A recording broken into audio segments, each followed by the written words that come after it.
کہ جہاں پر ہر ایک کو ملتا ہے، جو حسین سے محبت کرتا ہے اسے بھی ملتا ہے، جو حسین کو نہیں مانتا اسے بھی ملتا ہے۔ اور حرم امام حسین تو بہت بڑی بات ہے، بہت عظیم درگاہ ہے، مجلس امام حسین میں آنے والوں کو مل جاتا ہے، ذکر حسین کرنے والوں کو مل جاتا ہے۔ اور اس بات کے تو آپ لوگ بھی شاہد ہوں گے کہ نہ جانے کتنے دوسرے مذاہب کے لوگ ہیں جنہیں امام حسین علیہ السلام نے عطا کیا ہے، جو امام حسین علیہ السلام کو امام نہیں مانتے پھر بھی امام حسین علیہ السلام کی بارگاہ سے قریب ہوئے ہیں، ذکر حسین سے قریب ہوئے ہیں، مجلس امام حسین میں آئی ہیں، کسی نے نشاندہی کر دی، کسی نے راہ دکھا دیا کہ جب تمہاری دعا کہیں قبول نہ ہوتی تو مجلس میں چلے جاؤ، فرش عزا پر روتے ہوئے دعا مانگ لو، تمہاری دعا قبول ہو جائے گی، جبکہ اس کے اندر نہ معرفت تھی، نہ عرفان تھا، نہ حسین کو امام مانتا ہے۔ اور ایسے بہت سارے لوگ ہیں جن کی دعائیں قبول ہو گئی ہیں۔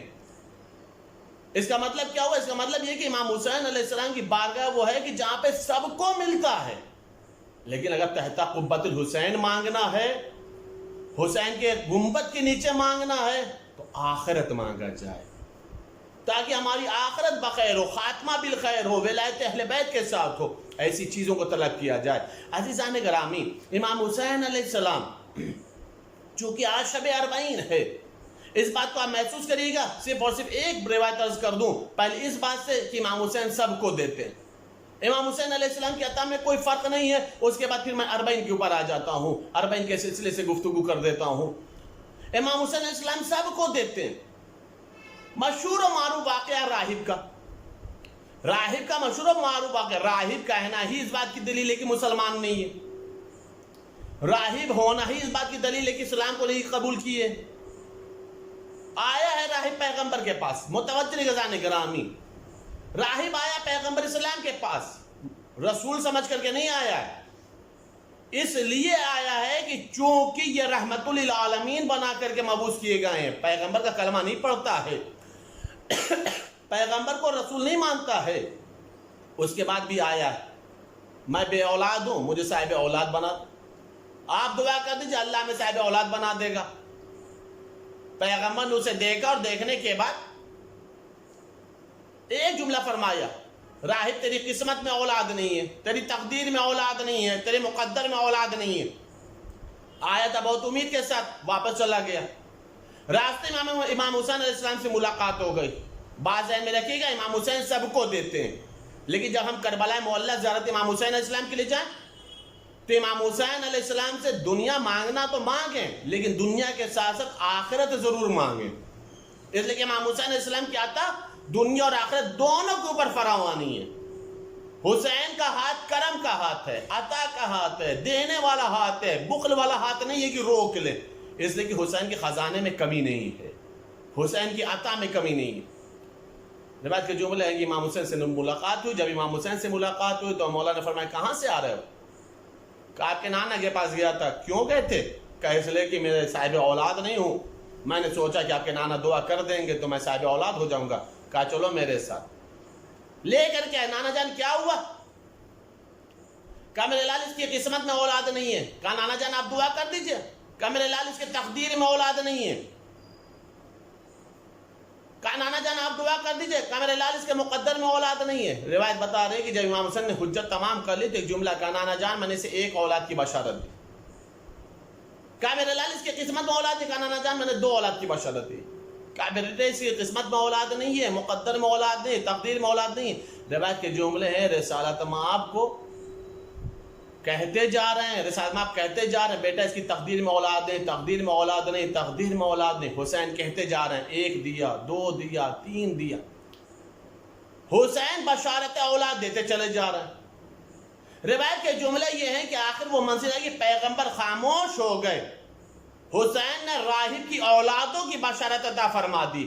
پہلی بات تو یہ ہے کہ راہب نہ رسول کو مانتا تھا نہ حسین کو مانتا تھا، لیکن اولادوں کی بشارت دینا اس بات کی دلیل ہے کہ حسین جب دینے پہ آتے ہیں تو یہ نہیں پوچھتے تو مجھے مانتا ہے یا نہیں مانتا۔ کیوں؟ اس لیے کہ مانتا ہے یا نہیں مانتا ہے یہ دنیاوی مزاج ہے، امامت کا مزاج یہ ہے کہ مانو یا نہ مانو، اگر سائل بن کر کے آ گئے ہو تو ہم عطا ضرور کریں گے۔ اگر ہم سے 10 سوال ہمارے سامنے بلند کیا ہے تو ہم تمہارے ہاتھ کو خالی نہیں رکھیں گے، محروم نہیں کریں گے۔ چلا گیا، اولاد کی بشارت مل گئی، یقین ہو گیا، اطمینان ہو گیا کہ نواسہ محمد نے ہمیں اولاد کی بشارت دے دی، چلا گیا، وہ چلا گیا۔ لیکن بہرحال معترضین اعتراض کرتے سمجھ میں نہیں آتا، اس روایت میں تضاد پایا جاتا ہے۔ تضاد کیا؟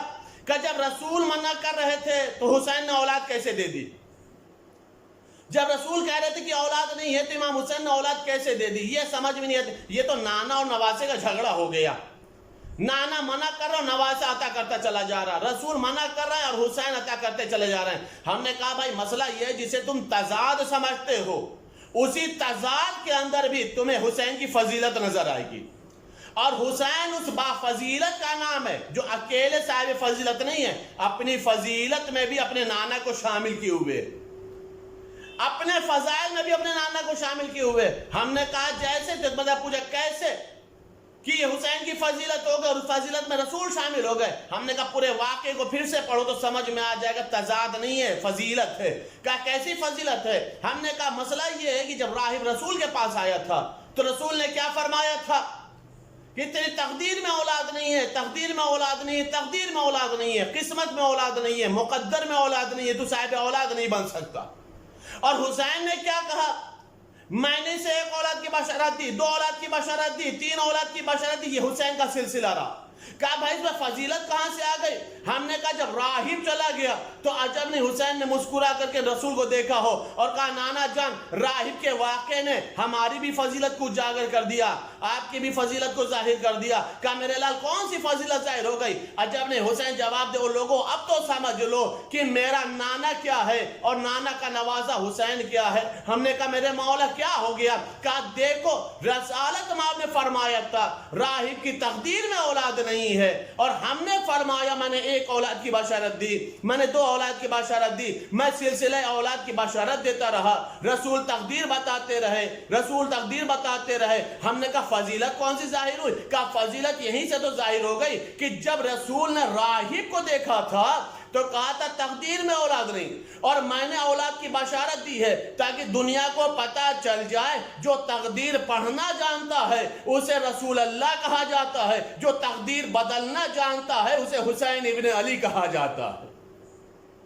متوجہ عزیزان گرامی، جو تقدیر پڑھتا ہو اسے رسول اللہ کہا جاتا ہے، اور جو تقدیر بدلنا جانتا ہے اسے حسین ابن علی کہا جاتا ہے۔ عزیزان گرامی یہ تضاد نہیں ہے، یہ فضیلت ہے۔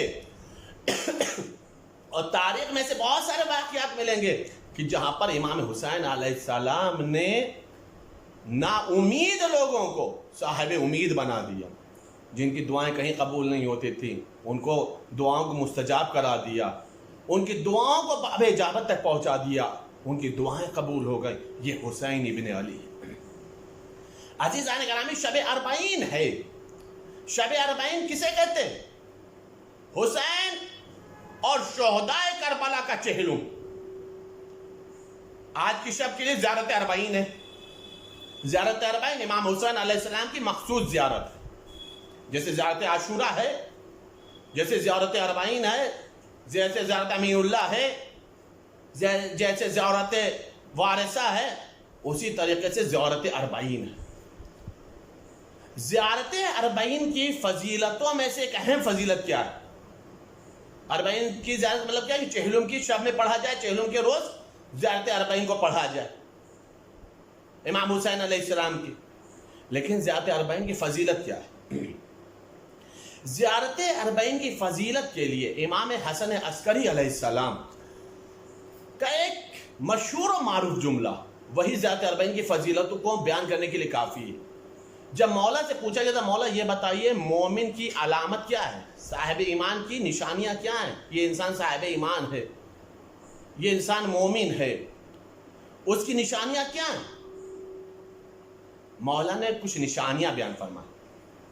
اس میں مولا نے فرمایا جو مومن ہوتا ہے اس کی ایک نشانی یہ ہے کہ وہ کوئی بھی نماز پڑھے گا بسم اللہ الرحمن الرحیم بلند آواز سے پڑھے گا۔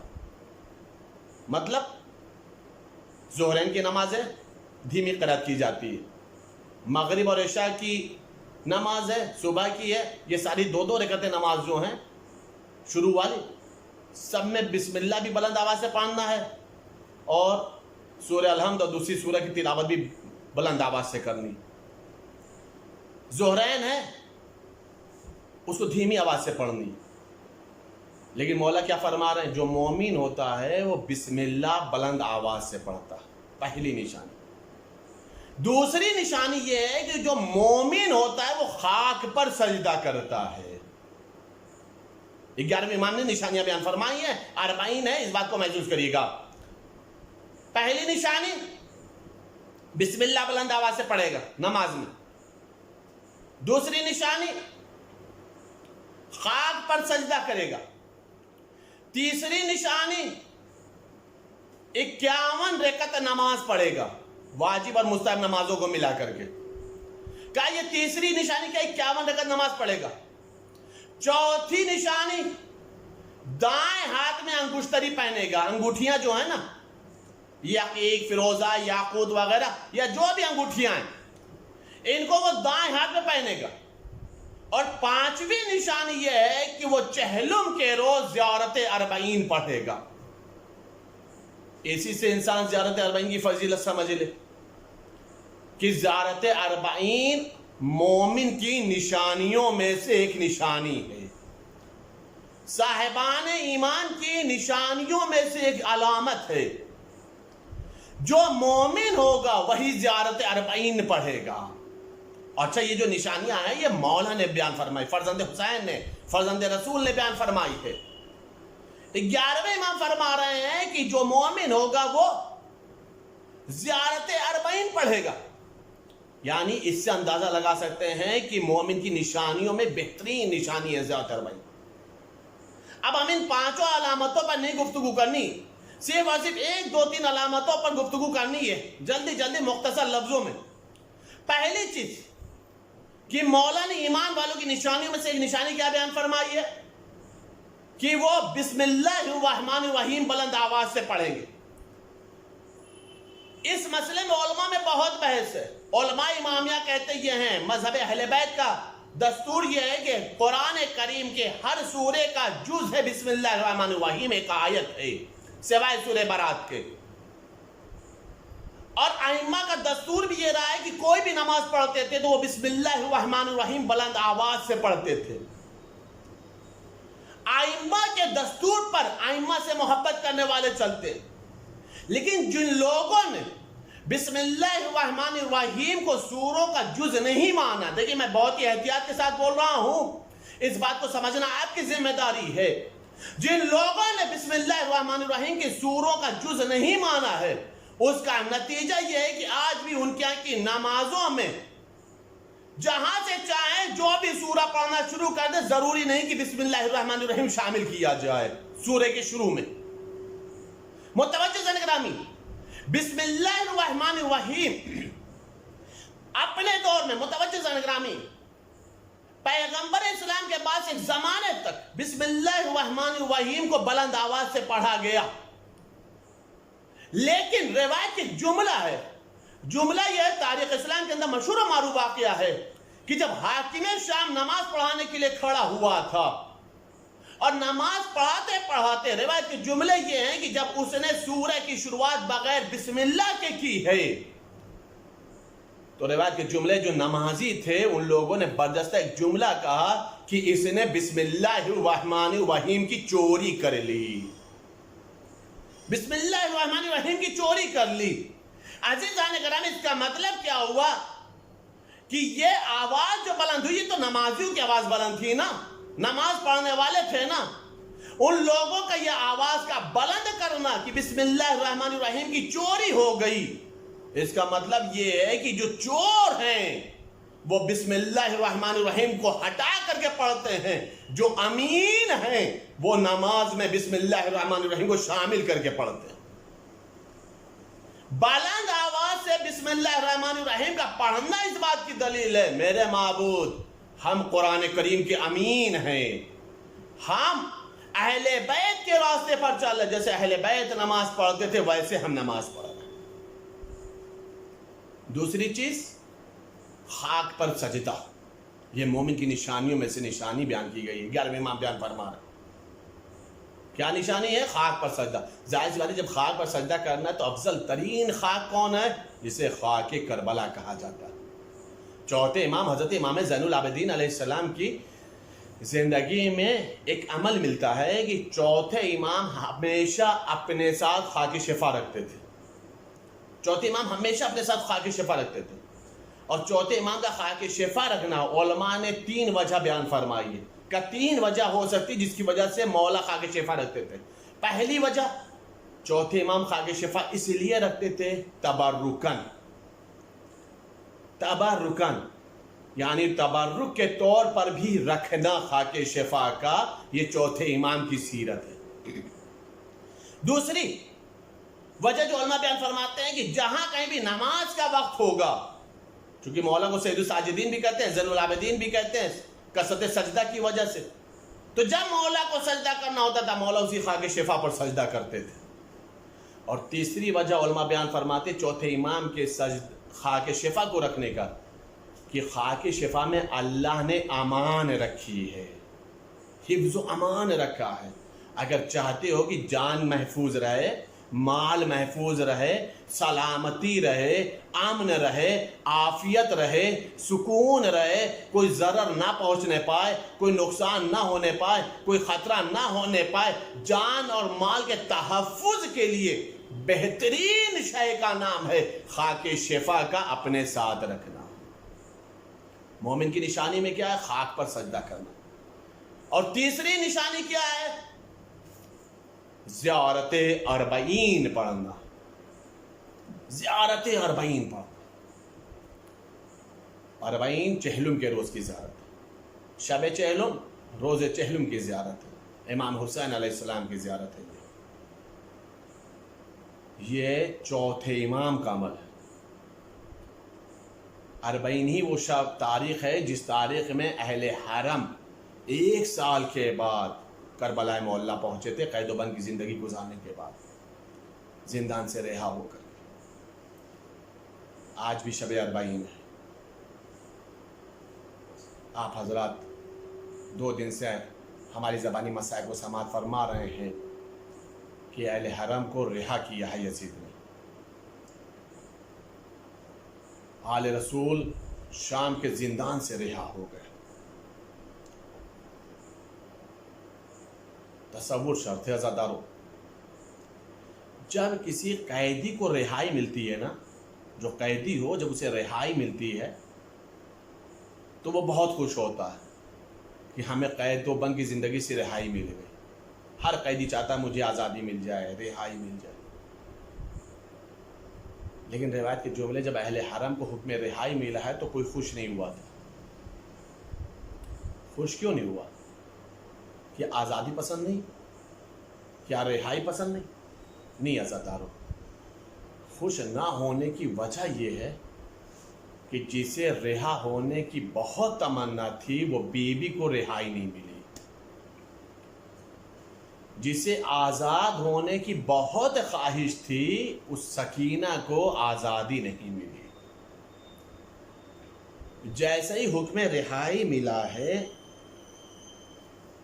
تو روایت کے جملے ہیں سب بیویوں نے ایک دوسرے کو دیکھا، اور دیکھنے کے بعد سب کی نگاہ سکینہ کی چھوٹی سی قبر پر پڑی،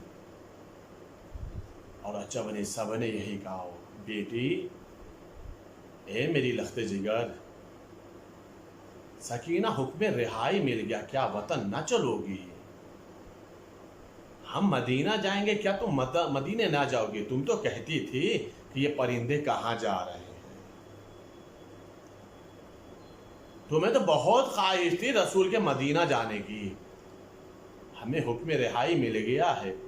عجب نہیں قبر سکینہ سے آواز آئی، جا وطن جانا مبارک ہو، لیکن اگر کربلا جانا تو میرے بابا کو میرا سلام کہہ دینا۔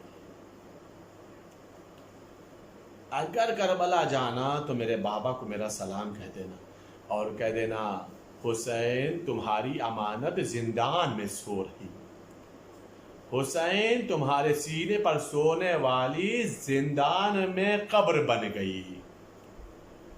اللہ اکبر. یہ چیز رباب کے دل سے کوئی پوچھے, کوئی زینب کے دل سے پوچھے, کوئی سید سجاد کے دل سے پوچھے کہ یہ جب لوگ زندان چھوڑے ہوں گے, قبر سکینہ سے رخصت ہوئے ہوں گے, تو کس کیفیت سے رخصت ہوئے ہوں گے, کس عالم میں رخصت ہوئے ہوں گے, کتنا تڑپے ہوں گے. ہر ایک کو سکینہ کا ایک ایک جملہ یاد آتا ہوگا, ہر ایک کو سکینہ کی خواہش یاد آتی ہوگی. روایت کے جملے ہیں, مقاتل لکھتے یہ ہیں کہ بیویاں اماریوں میں بیٹھی, شب اربعین سننا زادارو, اربعین کا مسائل, بیویاں اماریوں میں بیٹھی. اچھا, بیویاں اماریوں میں بیٹھی ہیں تو اماریوں کا پردہ کالا پردہ تھا. کالا پردہ کیوں لگا تھا؟ اس لیے کہ یہ سوگوار ہیں. کس کے سوگوار ہیں؟ 72 کے سوگوار ہیں, حسین کے سوگوار ہیں, عباس کا غم لے کر کے چل رہے ہیں, علی اکبر کی شہادت کا غم ہے, علی اصغر کی شہادت اور جدائی کا غم ہے, بیویاں چل رہی ہیں. روایت ایک جملہ ہے عزادارو, روایت کے جملہ یہ ہے کہ قافلہ ایسے نہیں گیا تھا. سننا عزادارو, قافلہ ایسے نہیں گیا تھا. پتہ ہے کیا ہوا تھا؟ قافلے کو لے چلنے کے لیے بشیر ابن جزلم ساتھ میں تھا. یہ قافلہ سالار بن کے چلا تھا. بشیر ابن جزلم اہل بیت سے محبت کرنے والا تھا. روایت کے جملے یہ ہے کہ بشیر ابن جزلم دھیرے دھیرے آہستہ آہستہ قافلے کو لے کر کے جا رہا تھا, آہستہ آہستہ قافلے کو لے کر کے جا رہا تھا. یہ قافلہ کہاں جا رہا ہے؟ یہ جا رہا قافلہ شام سے مدینہ کی طرف. لیکن عزادارو, یہ صرف اور صرف مدینہ نہیں پہنچا ہے, یہ سیدھے سیدھے مدینہ نہیں پہنچا ہے, بلکہ مقاتل لکھتا یہ ہے کہ ایک منزل وہ آئی تھی کہ جہاں سے 2 راستے تھے. ایک راستہ سیدھے سیدھے مدینہ جاتا تھا, ایک راستہ وہ تھا جو کربلا ہوتے ہوئے مدینہ جاتا تھا. بشیر نے قافلے کو روکا اور سید سجاد سے پوچھا, اے سید سجاد, اے میرے مولا آقا, یہ بتائیے ایک راستہ کربلا ہو کے جاتا ہے, ایک راستہ سیدھے مدینہ جاتا ہے, آپ کدھر سے جائیں گے؟ مولا نے روتے ہوئے آنکھوں سے فرمایا, رجوع پھوپھی سے پوچھ لوں. پھوپھی سے پوچھا, آواز دیا میرے لال, کہے تو بشیر سے ہم کربلا ہوتے ہوئے جائیں گے. سننا ذرا تصور شرط ہے, ہم کربلا ہوتے ہوئے جائیں گے, ہم کربلا میں رک کر کے جائیں گے. کیوں؟ اس لیے کہ ہم کربلا والوں پر ابھی تک روئے نہیں ہیں, ہم نے کربلا والوں کا ابھی تک ماتم نہیں کیا ہے, ابھی ہم نے کربلا میں اپنے شہیدوں کی قبروں کی زیارت نہیں کی ہے, ہم کربلا کے راستے سے مدینہ جائیں گے. عزادارو, میں نے پڑھ دیا اور آپ نے سن لیا, لیکن اب سننا عزادارو تصور شرط ہے.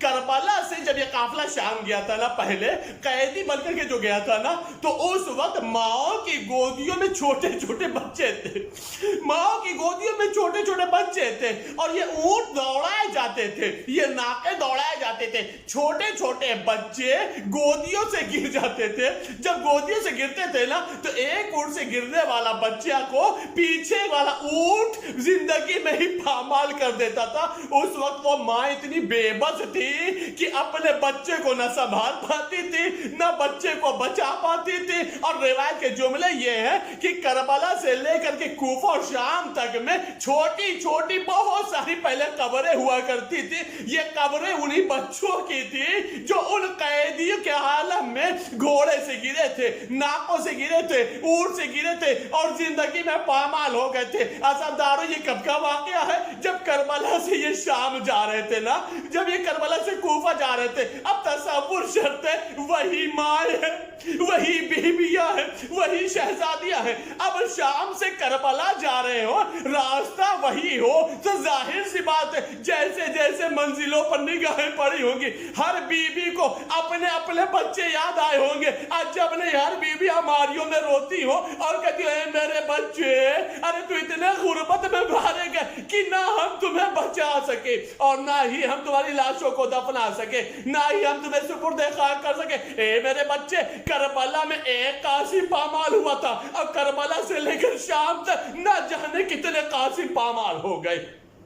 اللہ اکبر اللہ اکبر. اب یہ بیویاں ہیں کہاں جا رہی ہیں؟ کربلا معلی جا رہی ہیں. یہ روایت کے جملے ہیں. ادھر سے یہ قافلہ جا رہا تھا, ادھر سے یہ لوٹا ہوا قافلہ, ادھر سے یہ رسول زادیہ جا رہی تھی, ادھر سے بیویاں جا رہی تھی, ادھر سے آل رسول اور اہل حرم جا رہے تھے. روایت کے جملے ہیں, روایت کے جملے ہیں. ادھر رسول کا صحابی جابر ابن عبداللہ انصاری ہے جو اپنے غلام کے ساتھ آیا ہے. 40 کا سب سے پہلا ظاہر ہے, 40 کا سب سے پہلا ظاہر ہے, کربلا کا سب سے پہلا ظاہر ہے جابر ابن عبداللہ انصاری.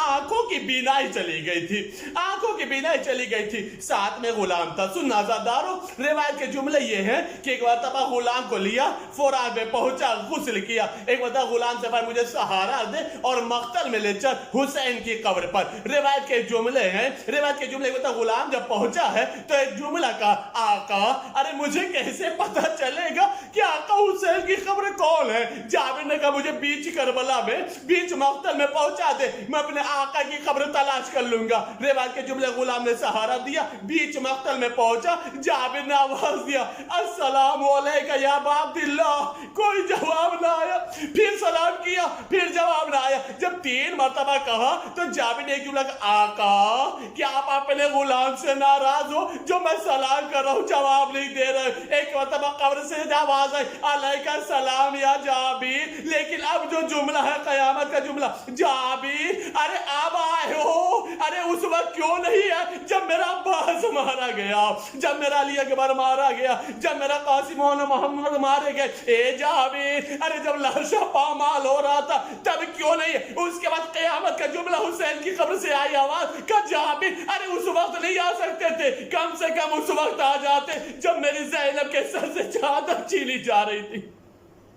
اجرکم اللہ, اجرکم اللہ. آزادارو شب 40 ہے, چاہے 72 کا پرسہ دے دو, 72 کا چہلم کر لو, زہرہ کا پرسہ دے دو, امام زمانہ کو 72 کا پرسہ دے دو. روایت کے جملے ہیں جیسے جواب آیا جابر سمجھ کے حسین کی قبر یہ ہے, پہنچ گئے, قبر سے لپٹ گئے, تعویذ قبر پر پہنچ گئے, مرثیہ پڑھنا شروع کیا. روایت کے جملے تھا مرثیہ پڑھ رہے تھے, نوحہ پڑھ رہے تھے, آہو بکا جاری تھا, گریہ زاری جاری تھا. روایت کے جملے یہ ہیں کہ دفعتاً اہل حرم کا قافلہ جیسے ہی کربلا کے میدان میں داخل ہوا, قبر حسین سے آواز آئی جابر ارے دور کہیں چھپ جا, میری زینب آ رہی. اے جابر ارے میری قبر سے ہٹ جا, میری زینب آ رہی, میرا سوگوار آ رہا, میرا یتیم آ رہا. روایت کے جملے ہیں کہ جابر دور قبر حسین سے چلے گئے, لیکن جیسے ہی قبر حسین نظر آئی, جیسے ہی مقتل نظر آیا, ساری بیویوں نے اپنے اپنے آپ کو اپنے اپنے وارثوں کے جنازے پر گرا دیا, قبروں پر گرا دیا. ساری بیویاں قبروں پر پہنچ گئی, کوئی حسین کی قبر پہ پہنچا, کوئی علی اکبر کی قبر میں پہنچا, کوئی مقتل گاہ میں پہنچا, کوئی نشے میں پہنچا, کوئی روایت کے جملے گنج شہیدہ میں پہنچا. عزاداروں روایت کے جملے سنو گے, علماء کا جب جملہ لکھتے ہیں, علماء جب جملہ لکھتے ہیں, ساری بیویوں نے اپنے اپنے آپ کو وارثوں کی قبروں پر گرایا. سید سجاد کی نگاہ پڑی تو کیا دیکھا, رباب ہے, رباب ہے جو پوری کربلا میں گردش کر رہی ہے, دوڑتی پھر رہی ہے. ایک مرتبہ کو قرار نہیں آتا, چین نہیں آتا, سکون نہیں آتا. سید سجاد آگے بڑھے, پھوپھی اماں رباب کو سنبھالو, اماں رباب کو سنبھالو. ایک مرتبہ جیسے ہی زینب نے دیکھا, بڑھ کر کے سینے سے لگا, رباب خیریت تو ہے, تمہارے قرار کیوں نہیں, تم اتنی مضطرب کیوں ہے؟ ایک جملہ کہا, شہزادی صاحب کی قبر کا نشان مل گیا, میرے علی اصغر کی قبر نہیں دکھائی دیتی, مجھے میرے علی اصغر کی قبر نظر نہیں آتی. روایت کے جملے ہیں. ایک مرتبہ سید سجاد نے ایک جملہ فرمایا, اے اماں رباب ارے بھائی علی اصغر کی قبر نہ تلاش کرو, بھائی علی اصغر بابا کے سینے پر سو رہا. اے اماں رباب ارے میرا بھائی علی اصغر نے بہت مصیبتوں کو برداشت کیا, میرا بھائی علی اصغر میرے بابا کے سینے پر سو رہا, میرا بھائی علی اکبر بابا کے پہلو میں سو. سیعلم الذین ظلموا ای منقلب ینقلبوا انا للہ و انا الیہ راجعون. معلومات جو واسطہ ہے محمد آل محمد کا, ہمارے مختصر لیکن اہم اعمال کو قبول فرما. ہمارے اشکزا گل مال زہرا میں جگہ عطا فرما، ہمارے اشکزا کو ہماری شفاعت و نجات کی ضمانت بنا۔ میرے ماموں شب اربعین ہے، ہم سب کو کربلا مولا کی ذات نصیب فرما، جتنے بیمار ہوں سب کو بیمار کربلا صدقے میں شفا کلی عطا فرما، جو بے اولاد ان سب کو صاحب اولاد بنا، جو صاحبان اولاد ان کے اولادوں کی حفاظت فرما۔ میرے کربل کی کہانی جب کوئی بھی سنائے گا، دل والوں کی آنکھوں سے ایک دریا بہائے گا، وہ قافلہ سرور کا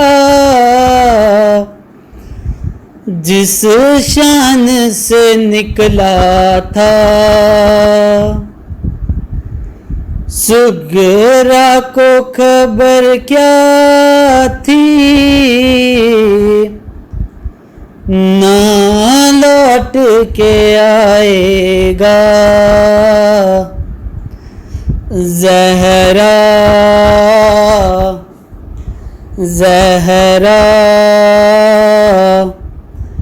پر سال و 72 کا ہے، زہرا زہرا پر سال و 72 کا ہے، زہرا زہرا پر سال و 72 کا، پامال ہوا قاسم یوں گھوڑوں کی ٹاپوں سے، ہے پامال ہوا قاسم یوں گھوڑوں کی ٹاپوں سے، ہے کس طرح چچا تیری میت کو اٹھائے گا، زہرا زہرا قاسم کا بھی پرسالو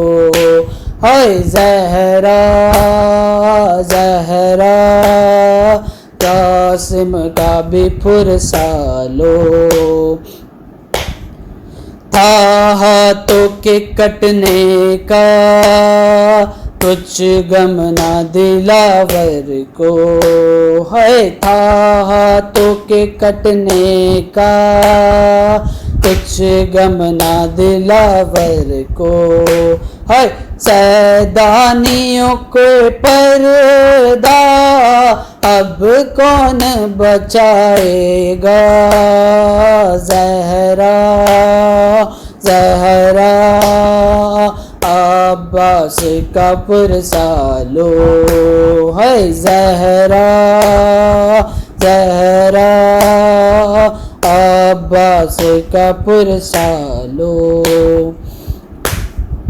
ٹوٹی ہے کمر شہ کی قبرانہ مگر اکبر، ہے ٹوٹی ہے کمر شہ کی قبرانہ مگر اکبر، ہے فرزند نبی تیری لاش کو اٹھائے گا، زہرا زہرا اکبر کا بھی پرسالو ہے، زہرا زہرا اکبر کا بھی پرسالو، سوتے نہ تھے تم اصغر جھولے میں تڑپتے تھے، سوتے نہ تھے تم اصغر جھولے میں تڑپتے تھے، دنیا کو خبر کیا تھی ایک تیر سلائے گا، زہرا زہرا اصغر کا بھی پرسالو، زہرا زہرا اصغر کا بھی پرسالو، اصحاب نے دم توڑا شبیر کے زانوں پر، اصحاب نے دم توڑا شبیر کے زانوں پر، کس زانوں پہ سر اپنا شبیر کٹائے گا، زہرا زہرا شبیر کا پرسالو، ہائے زہرا زہرا شبیر کا فرسالو۔ سرور نے اٹھائے تھے سب ساتھیوں کے لاشیں، سرور نے اٹھائے تھے سب ساتھیوں کے لاشیں، شبیر تیرا لاشا اب کون اٹھائے گا، زہرا زہرا شبیر کا پرسالو، ہائے زہرا زہرا شبیر کا پرسالو۔ کربل کی کہانی جب کوئی بھی سنائے گا، دل والوں کی آنکھوں سے ایک دریا بہائے گا، زہرا زہرا پرسالو 72 کا۔ زیارت اربعین۔ بسم اللہ الرحمن الرحیم۔ السلام علی ولی اللہ و حبیبہ، السلام علی خلیل اللہ و نجیبہ، السلام علی صفی اللہ و ابن صفیہ، السلام علی الحسین المظلوم الشہید، السلام علی اسیر القربات و قتیل العبرات۔ اللہم انی اشہد انہ ولیک و ابن ولیک و صفیک و ابن صفیک الفائز بکرامتک، اکرمتہ بشہادت و حبوتہ بسعادت و اجتبیتہ بطیب الولادت و جعلتہ سیدا من السعادت و قائدا من القادت و زائدا من الزادت و آتیتہ مواریث الانبیاء و جعلتہ حجتا علی خلقک من الاوصیاء، فازر فی الدعاء و منع النصح للعباد و بذل مہجتہ فیک لیستنقذ عبادک من الجہالۃ و حیرۃ الضلالۃ وقد توازر علیہ من غرت الدنیا و باہزہ بالارذل الادنی و شرع آخرتہ بالثمن الاوکس و تغترس و تردى فی ہواہ و اسخطک و اسخط نبیک و اعطى من عبادک اہل الشقاق والنفاق و حملۃ الاوزار المستوجبین النار فجاہدہم فیک صابرا محتسبا حتی سفک فی طاعتک دمہ واستبیح حریمہ، اللہم فلعنہم لعنا وبیلا وعذبہم عذابا علیما۔ السلام علیک یا ابن رسول اللہ، السلام علیک یا ابن سید الاوصیاء، اشہد انک امین اللہ وابن امینہ، عشت سعیدا ومضیت حمیدا ومتا فقیدا مظلوما شہیدا، واشہد ان اللہ منجز لک موعدک ومہلک من خذلک ومعذب من قتلک، واشہد انک وفیت بعہد اللہ وجاہدت فی سبیل اللہ حتی اتاک الیقین، فلعن اللہ من قتلک ولعن الله من ظلمك ولعن الله أمة سميت بذلك فرضيت به. اللهم إني أشهدك أني ولي لمن والاه وعدو لمن عاداه بأبي أنت وأمي يا ابن رسول الله. أشهد أنك كنت نورا في الأصلاب الشامقة والأرحام المطهرة لم تنجسك الجاهلية بأنجاسها ولم تلبسك من مدلهمات من ثيابها. وأشهد أنك من داعم الدين وأركان المسلمين ومعقل المؤمنين. وأشهد أنك الإمام البر التقي الرزي الزكي الهادي المهدي. وأشهد أن الأئمة من ولدك كلمة التقوى وأعلام الهدى والأروة الوثقى والحجة على أهل الدنيا. وأشهد أني بكم مؤمن وبإيابكم موقن بشرائع ديني وخواتيم عملي وقلبي لقلبكم سلم وأمري لأمركم متبع ونصرة لكم مودة حتى يأذن الله لكم فمعكم لا مع عدوكم صلوات الله عليكم وعلى أرواحكم وأجسادكم وشاهدكم وغائبكم آمين رب العالمين.